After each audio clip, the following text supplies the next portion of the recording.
शंकर भगवान की।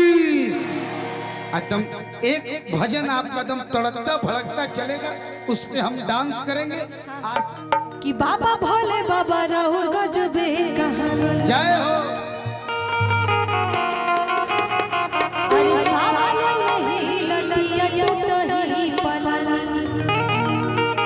आप लोग बोलेंगे भोजपुरी भजन सुनते हैं, ज्यादा पसंद करते हैं, तो आप लोगों के लिए सुना रही हैं। तालियां एकदम जोरदार बजनी चाहिए। जागरण का मतलब यही होता है, अकेले हम लोग आप लोग सोच रहे हो कि गाने आए हैं और हम लोग से मेहनत करवा रही हैं। जागरण का पूरा मतलब सही मतलब यही होता है कि सब लोग मिलके एंजॉय कीजिए, सब लोग मिलके झूमिए कि बाबा भोले बाबा राहुल गजबे कहानी। अरे सावनों में ही लतिया टूटही पलानी। ई जमाना दीवाना तू न पूछा कैसे। ई जमाना दीवाना अरे तू न पूछा कैसे। हमर जोगिया के किसी भी दुनिया में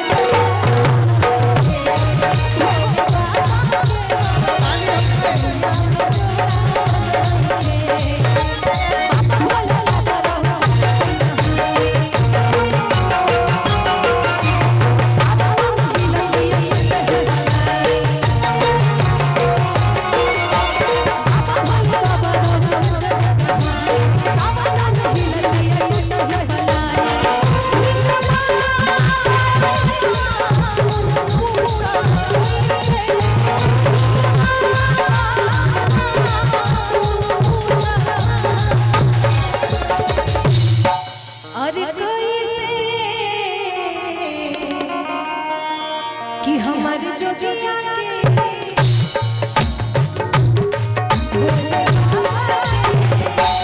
दुनिया में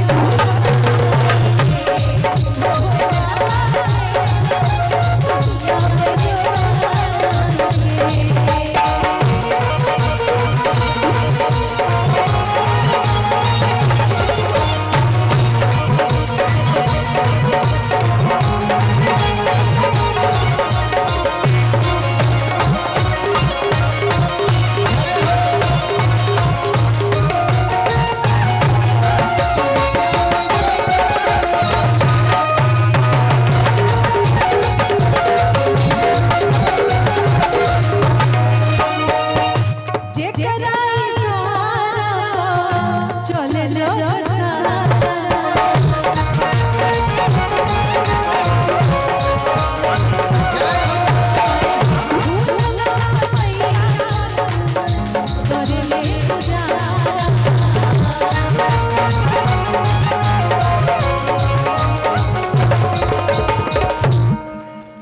जे कराई सारा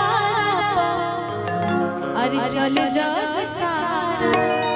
अभी मैं इस भजन के बाद आप लोगों के पास भी आऊंगी, आप लोग गाइएगा ना साथ में। और आप लोग जो भजन गाते हैं शादी विवाह में, सबसे पहले जो भजन गाते हैं माता रानी के भजन से शुरुआत करते हैं, उसके बाद फिर तो दुल्हा दुल्हन का इतना गीत गाते हैं। चाची गाती है, मैं खूब गारी एकदम दबा के। याद है गारी? गाइएगा ना? नहीं मुझे लगा बोलेंगे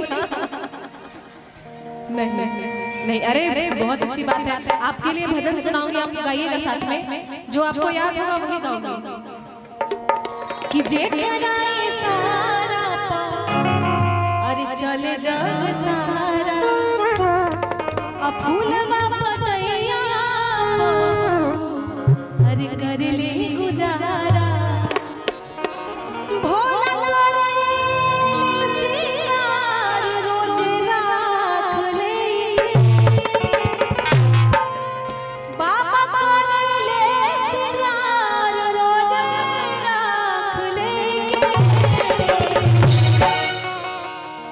भोले बाबा के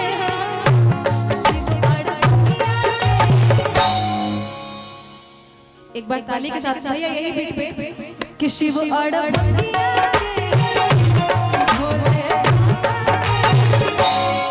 एक एक बार और मजा आ रहा है। खालिक भैया अब देखिए खालिक भैया कैसे ठुमका लगाते हैं। भोलेनाथ के असली भक्त हैं कि इस भोले से सूरत के भाव को बाचो तो जाने, इस भोली सी सूरत के भाव को बाचो तो जाने। और भोलेनाथ के भक्त हैं नहीं है।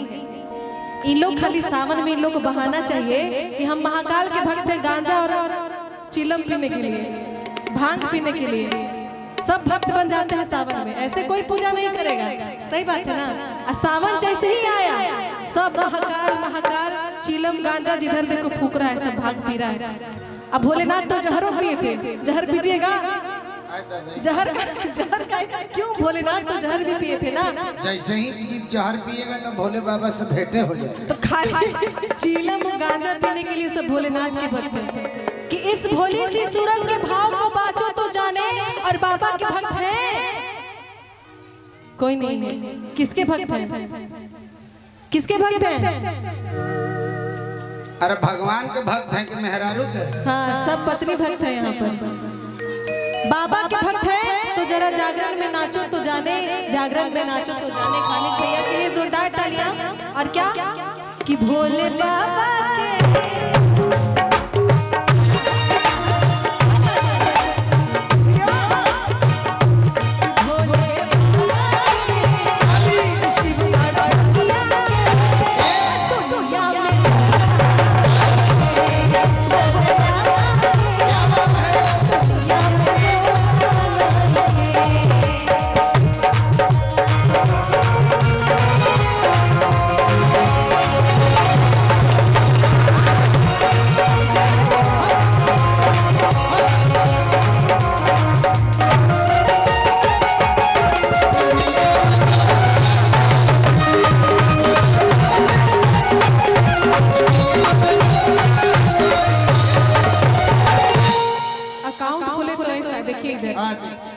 मिश्रा जी चरण स्पर्श करते हैं। कमेटी के अध्यक्ष साहब नगदा नगदी 500।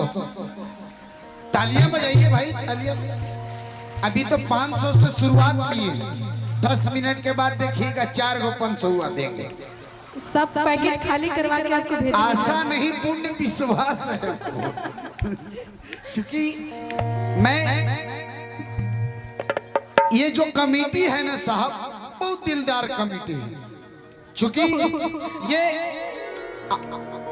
भक्ति भजन में जो आस्था रखती है मन में, इस कमेटी के लिए एक बात कहना चाहूंगा कि हमको बनावटी लोगों के व्यवहार अच्छे नहीं लगते। ईमान जहां बिक जाए वो बाजार अच्छे नहीं लगते। जिस घर में माँ बाप की कदर ना हो साहब, हमें कोई त्योहार अच्छे नहीं लगते। एक तालियां बजा के सम्मान बढ़ा।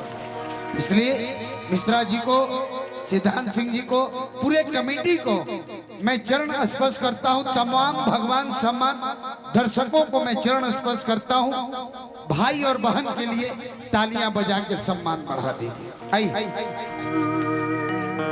कि संगीत को सुनने से ज्ञान नहीं मिलता, मंदिर में जाने से भगवान नहीं मिलता। संगीत को सुनने से ज्ञान नहीं मिलता, मंदिर में जाने से भगवान नहीं मिलता। और पत्थर तो इसलिए पूजते हैं लोग, पत्थर तो इसलिए पूजते हैं लोग क्योंकि भरोसे के लायक इंसान नहीं मिलता, भरोसे के लायक इंसान नहीं मिलता। बोलिए सच्चे दरबार की। ये जमाना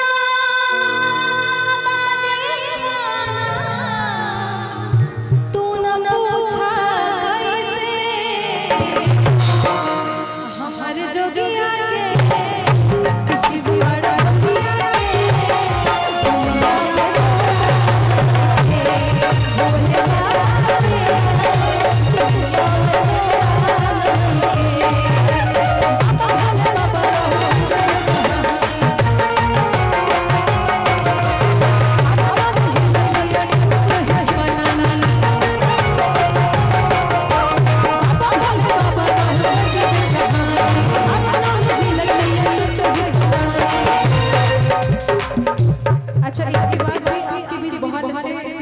राजा जी आएंगे। तो अभी मैं आपके लिए लास्ट ये गाना आपके लिए सुनाना चाहती हूँ। आप लोग साथ में गाएंगे ना? साथ में गाएंगे तब मैं गाऊंगी।